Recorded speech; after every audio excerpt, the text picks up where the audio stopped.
From the moment you start becoming conscious in this world, you are fooled into believing lies that we happily accept, and we continue to accept these lies throughout our lives. It starts simple. First, you are lied to about who puts presents under the Christmas tree. Then, you are lied to about what you should be doing with your life. You are even lied to about a silly piece of paper we call money. We are told it has more value than anything, that we must sacrifice our lives to make as much of this paper as possible. One day, it could be tomorrow, it could be when you are 50 years old, or it could be on your deathbed. You will wake up and realize you have been lied to. You will see that your life is no different from what it was before. You just have more material goods to distract yourself with. One of the biggest lies that keeps us in this trap is the lie of time. We trade this imaginary time for a piece of paper with an imaginary value. What a big joke it all is. Don't you feel fooled by this whole system? Isn't it about time we escaped from these lies and realized the power we have when we start to live in the genuine moment of the now? Today, we are going to delve deeper into the mind of Alan Watts, revealing some hard truths about reality that show time is just an illusion. So, dear time travelers, hide your clocks, remove your watch, and prepare to take a journey into the illusory nature of time itself. The past and future are constructs of the mind. Can you go back to the past? Can you travel to a future in which you know nothing about?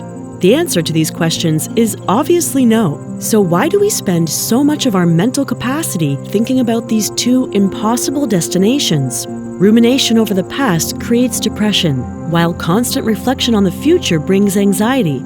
As Alan Watts puts it, no one imagines that a symphony is supposed to improve in quality as it goes along, or that the whole object of playing is to reach the finale. The point of music is discovered in every moment of playing and listening to it.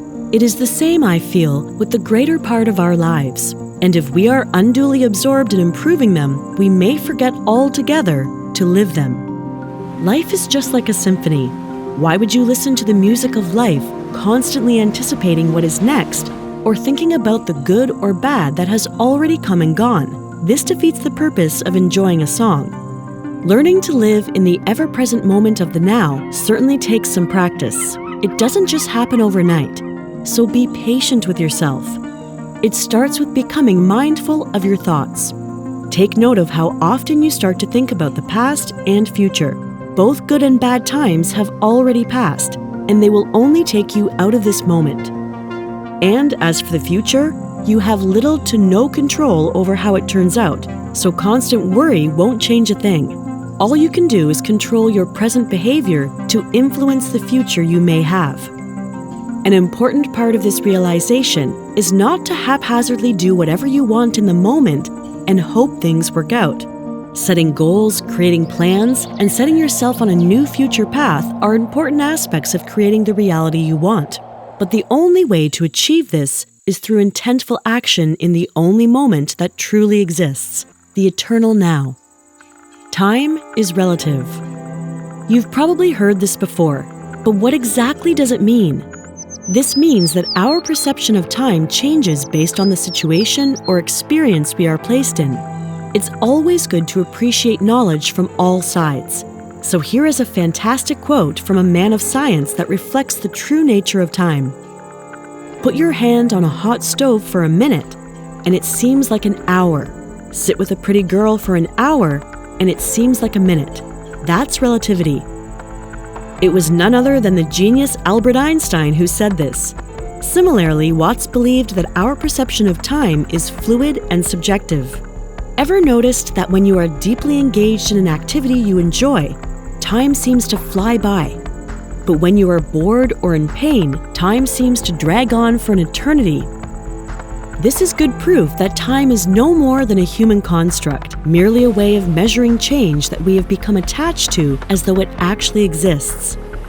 As we go through life, we are the only species on Earth that is vividly aware of the fact that we move from the past to this moment and into the future. Following this linear pattern, our past experiences keep us in a loop that changes this moment and influences our future. In this way, we are bound to the chains of time. Humans like to rush from one point in time to another, chasing that ticking of the clock and never truly appreciating the moment they are experiencing. Nature has a lot to teach us about this. Observe animals in their natural element. They take each moment as it comes, reacting spontaneously to their environment without the anxiety and urgency often associated with our concept of time. The passing of time is cyclical. Alan Watts also believed that time does not follow a linear path. The rhythm of life is like a wave, rising and falling in a perpetual cycle, like the changing of the seasons, the rotation of day and night, and the repetition of natural processes like the tides ebb and flow. This cycle is a never-ending spiral. Even our personal experiences often reflect this cyclical nature, with periods of growth and decay, joy and sorrow, and creation and destruction. We like to think we are going somewhere, but the truth of the matter is that we are just dancing around in circles. So, learn to enjoy the dance. We all go through natural cycles in life, and if we could better learn to appreciate where we are in a single moment, we would learn the necessary lessons from each state of being that we pass through. Anxiety, depression, and many other mental disorders come from an inability to see time for what it is, another illusory construct that mankind likes to chase around. Once you can accept this, you will begin to see the interconnectedness between everything and the transient, ever-changing nature of all things. You have little to no control over the future. When you are young, you are told to work hard in school, and you will be rewarded for your efforts.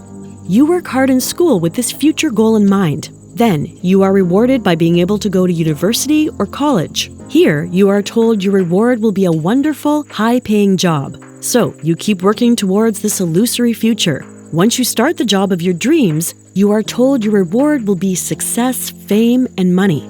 You will get to a certain age and realize you are being fooled into a life of work with little pleasure and appreciation for the moment you are living in. You will constantly be striving towards a future that only exists in your mind. Alan Watts compared this to a carrot tied around a donkey's neck. Life is like a carrot dangling in front of the nose of a donkey. We are constantly chasing after something that we believe will make us happy, but it's always just out of reach. And even when we finally get the carrot, we quickly realize that it doesn't satisfy us for long. The key is to stop chasing after carrots and learn to appreciate the present moment. Our relentless pursuit of future desires is a one-way ticket to a perpetual sense of dissatisfaction and restlessness. So, take this as a sign to relinquish your desire to control a future that is ultimately out of your hands. You never know what is around the corner, so just focus on taking each step as it comes. The block universe theory of time. This may not be a hard truth, as it is just a theory, but it is an interesting way to look at time and the universe in general. This theory suggests that the universe is a four-dimensional block consisting of 3 space dimensions and 1 dimension of time. In this theory, the past, present, and future all coexist at the same time. Unlike the common sense notion of time flowing from the past through the present and into the future, the block universe theory suggests that there is no objective flow of time. Instead, events are static and unchanging within the block universe. Our personal experience of time flowing is attributed to our consciousness moving along the timeline, much like how we perceive motion through space. Alan Watts didn't specifically discuss the block universe theory as a concept, but his views on time, as we discussed earlier, align quite well with this theory. Watts emphasized that time is a relative experience and that the past, present, and future are all connected in the present moment. This idea echoes the block universe theory, which suggests that all moments in time exist simultaneously and that our perception of time passing is an illusion. This means we can experience the beauty of all moments in time, in the eternal moment of the now. So, dear time traveler, ask yourself this question. Do you want to stay bound to the illusory chains of time? Or do you want to break free from these chains and start moving along a path to a greater future? If you liked this video, be sure to join us for our next Alan Watts video. where we will explore some of his insights into life after death.